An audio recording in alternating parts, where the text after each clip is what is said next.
¿Qué tal, queridos hermanos? Por la ruta bíblica del Señor Jesucristo, una vez más está frente a ustedes, como es nuestra costumbre, para llevarles un programa con características de sermón y que nosotros hemos titulado El machismo en la Iglesia. Este es un tema un poco escamoso, por decirlo menos, porque a nosotros los hombres, aun siendo creyentes, nos cuesta mucho tratar ciertos tipos de temas porque creemos que no están presentes o creemos que nosotros en nuestra condición de creyentes hemos matado toda nuestra antigua naturaleza, cosa que no es cierta.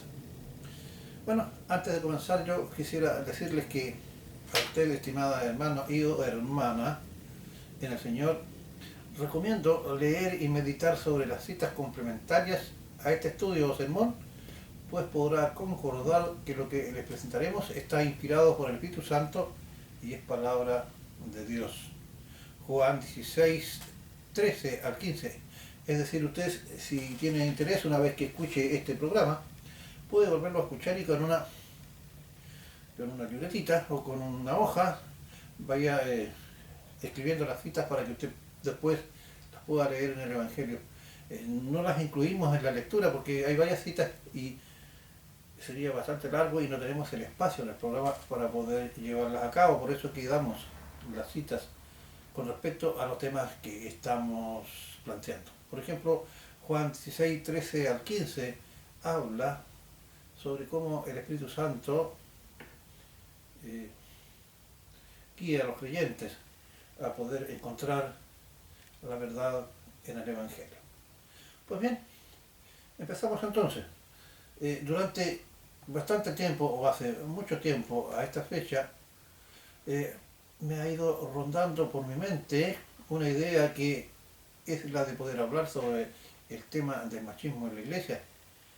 Y este tema con respecto a nuestras compañeras o ayuda idónea, Génesis 18, 2, 18 al 23, y que son nuestras esposas, Génesis 2, 24, y cómo debiera ser nuestra relación y actitud hacia ellas.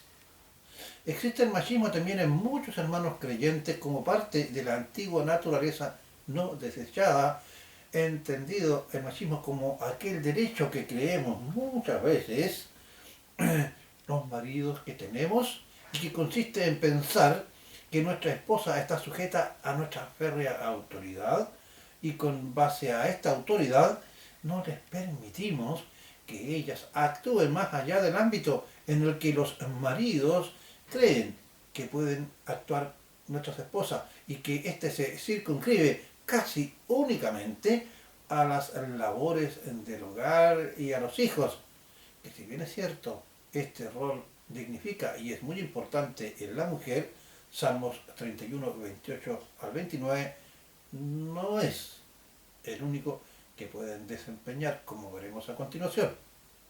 Debo decir que muchas veces nosotros los hombres cristianos, basados en una visión equivocada del Evangelio, cometemos muchos errores y no nos apegamos a la voluntad del Señor hacia nuestras esposas. Efesios 5:33. Debo además decir que me ha llamado la atención la actitud de una joven esposa creyente con su marido, que son muy cercanas a mi persona y a los cuales amo. Ella me expresó que había entendido y aceptado lo establecido en la palabra, pues entendió que ella, por amor al Señor, debía ser una ayuda idónea y se sujetaba a su marido en el Señor. Y de igual manera observé que su joven marido trabajaba activamente en la iglesia y se desempeñaba como maestro, y tanto en la iglesia como en su relación en el hogar existía y exhibían ambos un sincero amor conyugal, lo que me dio una gran alegría y gozo. Ambos, estos jóvenes, en el plano congregacional, actúan en armonía, sirviendo al Señor. Queridos hermanos que me escuchan, con esto no quiero decir que con toda seguridad ellos no tengan posiblemente en algunos momentos algunas desavenencias como pareja, Eclesiastés 7:20, pero sí vi un genuino interés por hacer la voluntad del Señor establecida en su palabra con respecto a la relación que debían tener ambos en cuanto a la sujeción que le debe la esposa al esposo en el Señor y el rol de liderazgo que debería tener también su esposo para con su esposa. Pues bien, en base a esto, en base a ello,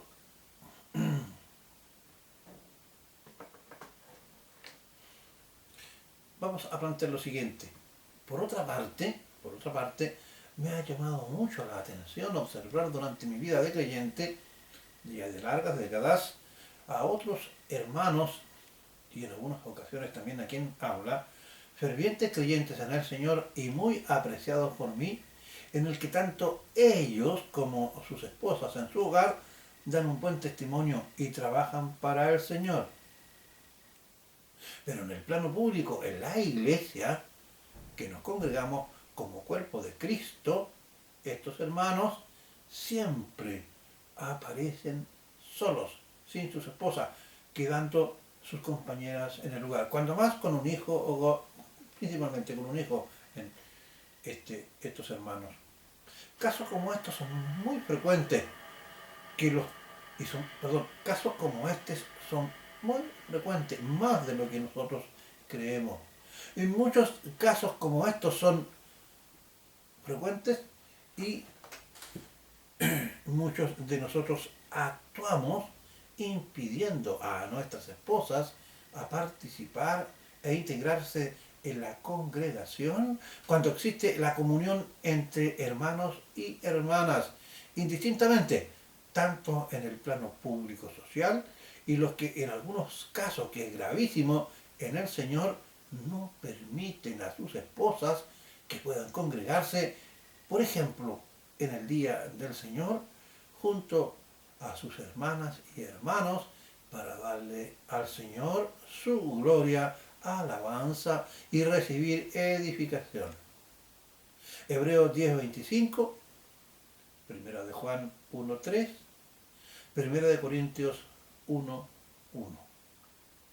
Estimados hermanos, les invito a reflexionar sobre las características de nuestras esposas y que muchas veces nos hemos negado a reconocer. Una mujer creyente, cuando se encuentra en cualquier lugar, como ser en el hogar, con su familia o en otro lugar y mayormente en la iglesia, aparecen brillar con una luz especial. Ella imparte gozo, paz, optimismo, y no estamos hablando de esa belleza física o de los adornos externos, aunque lo puede evidenciar. Hablamos más bien de esa belleza en que nuestras esposas reflejan la paz de un corazón de madre, esposa y hermana en Cristo. Un corazón de una esposa cristiana es perdonador, paciente, hospedadora, solidario y sobre todo de amante esposa con su marido. Se posterga muchas veces por amor a su marido y de sus hijos e incluso por los demás.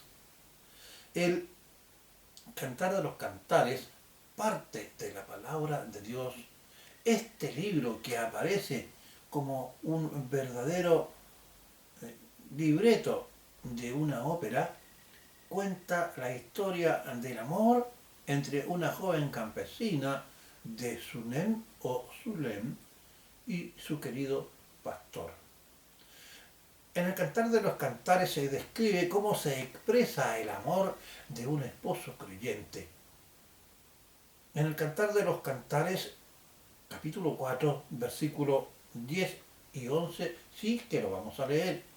¿Y escuchen bien? Cuánto mejor que el vino tus amores y la fragancia de tus ungüentos, mejor que todas las especies aromáticas, como panal de miel destilan tus labios, oh esposa fiel, miel y leche hay debajo de tu lengua, y la fragancia de tus vestidos como el olor del Líbano. También destaca la actitud de la esposa, que puede ir más allá de las labores del hogar complementándola. En los versículos anteriores vemos nosotros cómo el hombre debe ver a su esposa y cómo lo ve desde el punto de vista de este poema que le realiza a su esposa en el Cantar de los Cantares. Y ahora vemos o veremos cómo la mujer ve su labor en relación con el matrimonio, es decir, con la actitud que debe tener hacia su familia y a su esposa. Veamos. Cantar de los Cantares, capítulo 1, versículos 7 y 8. Dime tú, está hablando la esposa, dime tú, a quien amo tanto, ¿dónde llevas tus rebaños a pastar? ¿Dónde hace que se echen al mediodía? ¿Por qué debería ser como una mujer cubierta con velo entre los rebaños de tus compañeros? Si tú no lo sabes, oh, la más hermosa de las mujeres, sigue el rastro del rebaño y lleva tus cabritos a pastar junto a la tienda de los pastores. Aquí se está haciendo referencia a que en el desempeño y el desarrollo de su amor hacia su esposo, la esposa no solamente quiere quedarse a cumplir con todo su deber como esposa en el hogar, sino que quiere acompañar a su esposo en aquellas labores que lo proyecta más allá de lo que es su hogar de esposa y madre. Ojo, no se está diciendo que la esposa deje de educar, criar a sus hijos y hacer las labores de su casa, sino que está expresando el deseo legítimo de esa esposa que quiere interiorizarse y participar en aquellas actividades de su marido, y como su marido también lo alienta a que pueda desempeñarse en esa función. Dice, si tú no sabes, oh la más hermosa de las mujeres, sigue el rastro del rebaño y lleva a tus cabritos, a los más chiquititos, a pastar junto a las tiendas de los pastores. Es decir, el esposo también le invita a que en un momento pueda participar en aquellas actividades como su compañera. Pero sin embargo, existen muchos esposos creyentes que ejercen indebidamente un ferro control sobre sus esposas, un ferro control muy propio de un machismo, y este consiste en que estos entienden como algo natural que sus esposas estén recluidas exclusivamente en el hogar, sin otro contacto con otras personas más que aquel el cual sea aprobado por el esposo. Y en ese pensar se llega al extremo de no permitirle a sus esposas fervientes creyentes incluso a no asistir a la iglesia, aun que este sea el culto de adoración. Nótese que no estamos abogando, insisto, por sostener que tanto la esposa como el esposo pueden de por sí tener una conducta licenciosa y libertina, sino más bien una cierta libertad para adorar a Dios y compartir dentro de un ambiente de respeto la comunión con otros hermanos y hermanas cuando estas y estos en reuniones mixtas deben concurrir ambos, es decir, cuando se reúnan hombres y mujeres, el esposo debe estar con su esposa y viceversa. Pero cuando se trata de entre pares, es decir, entre hombres o entre mujeres, ambos deben tener la libertad para poder asistir siempre que sea en el Señor. Para que las esposas puedan reunirse con otras esposas, teniendo presente 1 Corintios 7:4 y Tito 1:8. ¿Cuál debe ser la actitud de ambos en este contexto? Leamos y vamos a citar 1 Corintios 7:33 y 34. Y dice así, pero el casado, es es decir, el esposo, tiene cuidado de las cosas del mundo, de cómo agradar a su mujer. ¿Se dan cuenta? Y ahí hay, asimismo, diferencia entre la casada y la doncella, es decir, entre la mujer casada y la que está soltera. La doncella tiene cuidado de las cosas del Señor, es decir, para no caer en pecado, para ser santa, así en cuerpo como en espíritu.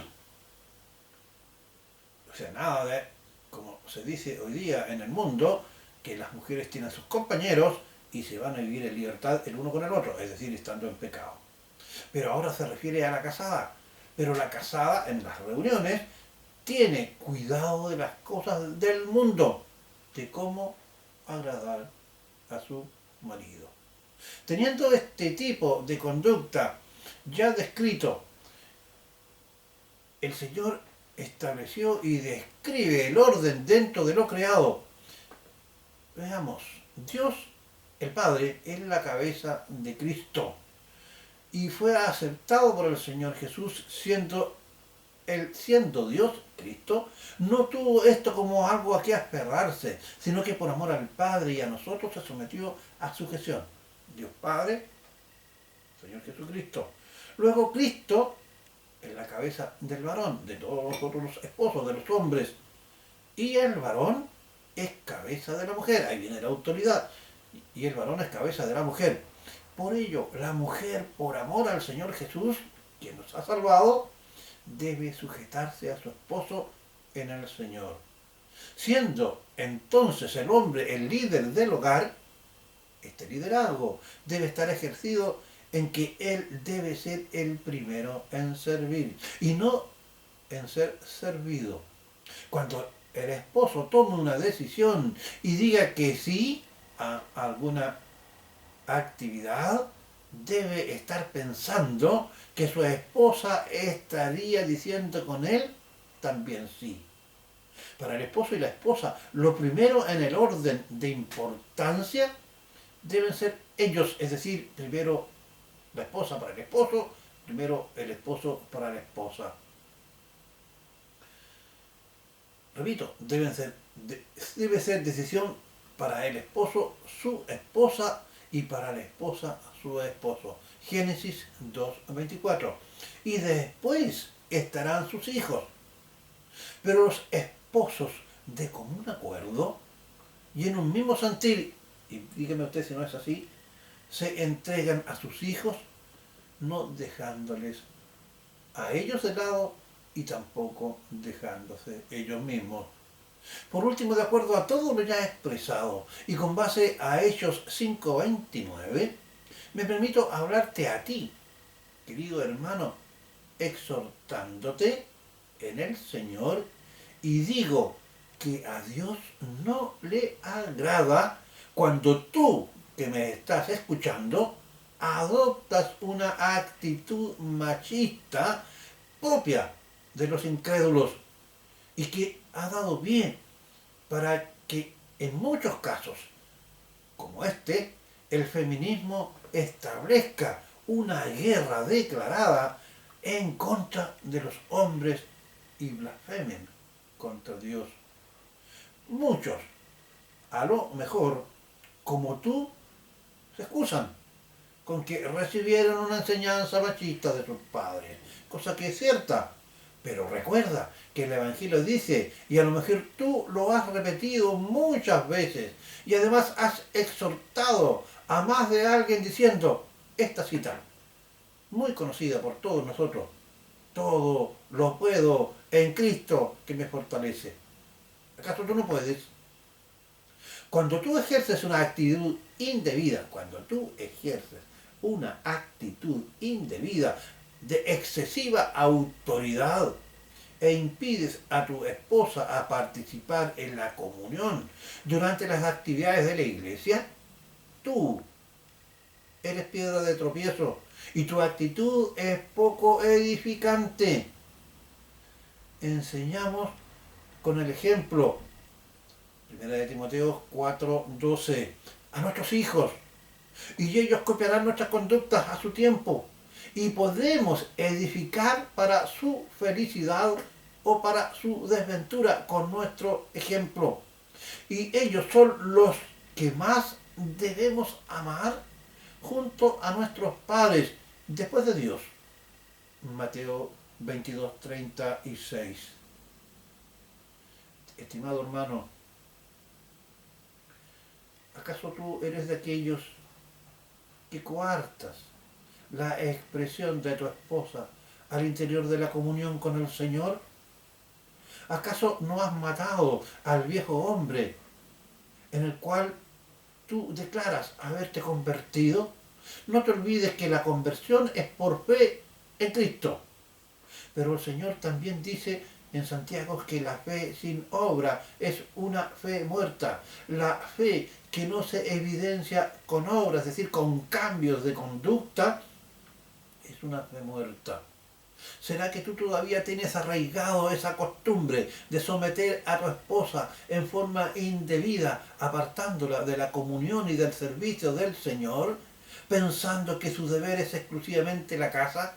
¿Y no te has dado cuenta que tu esposa, por amor a ti, escúchalo bien, por amor a ti se ha sometido hasta el momento, a lo mejor calladamente, se queda en su casa esperando que algún día el Señor haga la obra en ti y le permitas participar? ¿Acaso no nos hemos dado cuenta aquellos que tenemos o que aquellos que tienen la aventura de tener a su esposa y que ésta le sea de ayuda idónea no solamente en el hogar con sus hijos, sino que también en la iglesia, en el grupo donde trabajan, en la iglesia, donde tú eres líder?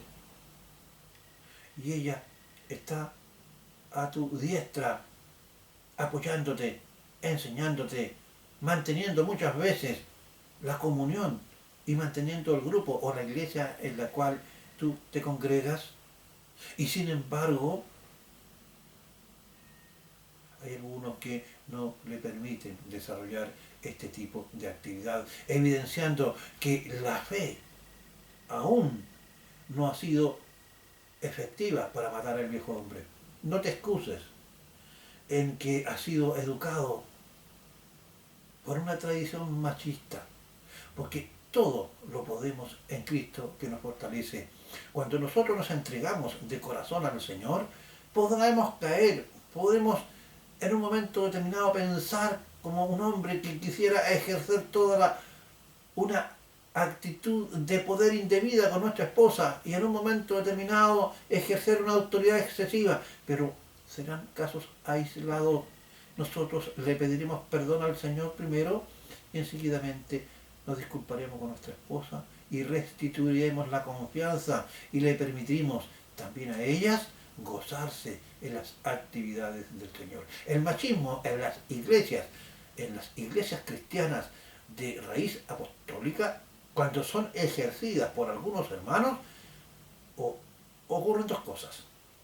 O hay una evidencia de una fe y de una conversión no sincera, o existe la evidencia de que se ha mantenido en una etapa inicial de un creyente que todavía no ha sido capaz de poder entender la profundidad del Evangelio, la riqueza del amor, de amar al prójimo como a nosotros mismos, es decir, amar a nuestras esposas como a nosotros mismos, y poder trabajar con ellas, permitiéndonos que nos acompañen en las reuniones, a las reuniones de oración, a las reuniones de edificación, etc.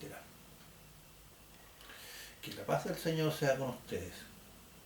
Por la ruta bíblica del Señor Jesucristo, ruega al Señor para que cada uno de nosotros podamos vivir como hombres temerosos del Señor, en el sentido de que el temor está dado en la preocupación para poder hacer la voluntad del Señor.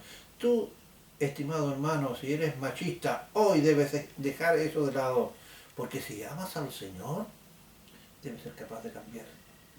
Y tú, estimada esposa, no debes también, y cosa que creo que la entienden muchos, ejercer esta libertad en el Señor, no como un libertinaje, sino que estar sujetas a sus maridos en el Señor, acompañándolos y siendo una ayuda idónea en la iglesia, en el hogar, en la familia, en todo lugar. Que el Señor nos bendiga a ustedes y a quien está hablando, y será hasta el próximo programa. Muchas gracias.